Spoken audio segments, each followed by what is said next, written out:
Hello everyone, we've got a good one for you today. We're going to be taking a look at an antique track bike.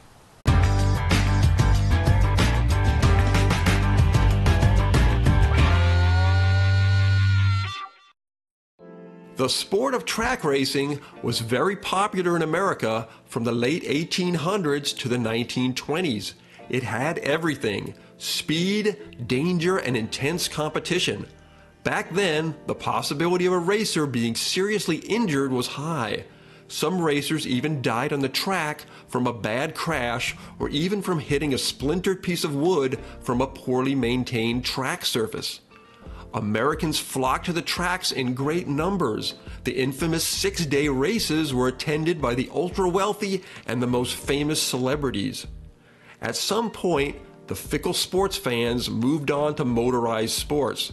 First the motorcycle and then the automobile, and the golden era of bicycle track racing was over. Track racing didn't stop there. While not as popular with the general public as it had been, a core group of fans and racers kept the sport alive, and it lives to this day. The bike we're looking at today is a little later than those used in the early racing days, but very little had changed in the design of track bikes in that period. This unbadged bike looks to be from the late 1930s and has some interesting attributes and components.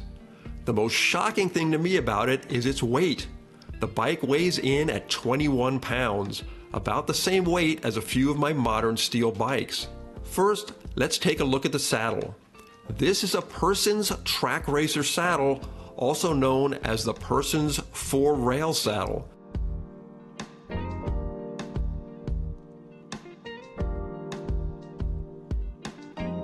These must have been very popular saddles back in the day, as I found them mounted on a number of early race bikes. Joe's Hercules had one, which he had restored to like new condition. Here's Joe's in a beautiful red color. I also have an unrestored Hercules from the 30s, which has a pretty rough looking track racer saddle on it.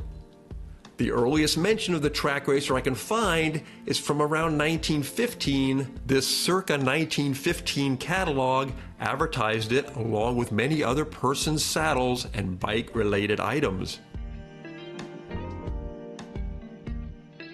Another thing that was very common with these early track bikes was BSA components. From what I've seen, it looks like BSA was the equivalent of Campagnolo for track bikes back in the day. Many track bikes were outfitted with BSA skip-tooth cranks and headsets like this bike. Love these rat trap pedals.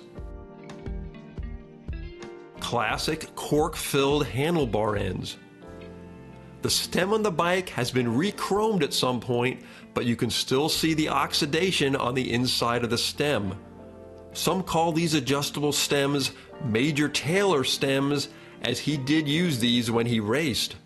I find them a bit unnerving. If that clamp slips on the mount, you and the bars are flying forward. This headset is one of the ways to get some idea of the age of the bike. On antique bikes up until the mid-30s, the head tube was usually flared on the bottom, and the headset went inside the tube, as we see here on Joe's Hercules.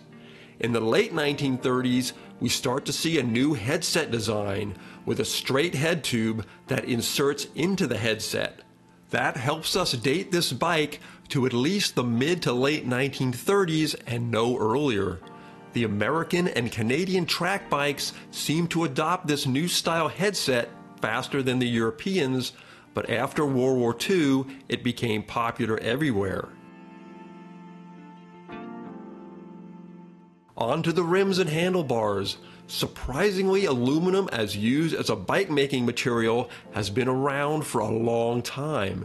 In the 1930s, bikes made of duraluminum were being made in France, and aluminum components were being made even before that. The rims on this bike say Conloy. Conloy was the name the Constrictor company gave to its aluminum products. Constrictor was a company that made various cycling products. They made tires, rims, bar end plugs, patch kits, and more. The famous Bastide bikes were outfitted with Constrictor Conloy rims in 1928. The handlebars don't have any markings on them that I can see, but they are made of a light powdery aluminum. Here are a couple of shots of the front dropouts.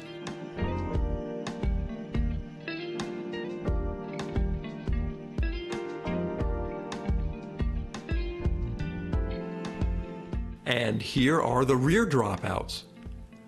I was lucky enough to be able to get in contact with one of the preeminent experts on older track bikes, and he noticed that these fillet braze dropouts bore a resemblance to these on a track bike made by Worth Mitten, a racer and track bike builder from the early days who was known for his fillet brazing. Don't know if mine was made by Worth, but it's a possibility.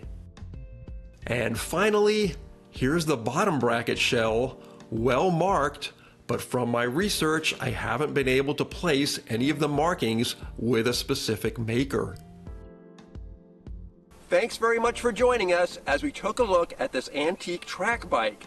Hope you enjoyed it, and we will see you next time. Bye-bye.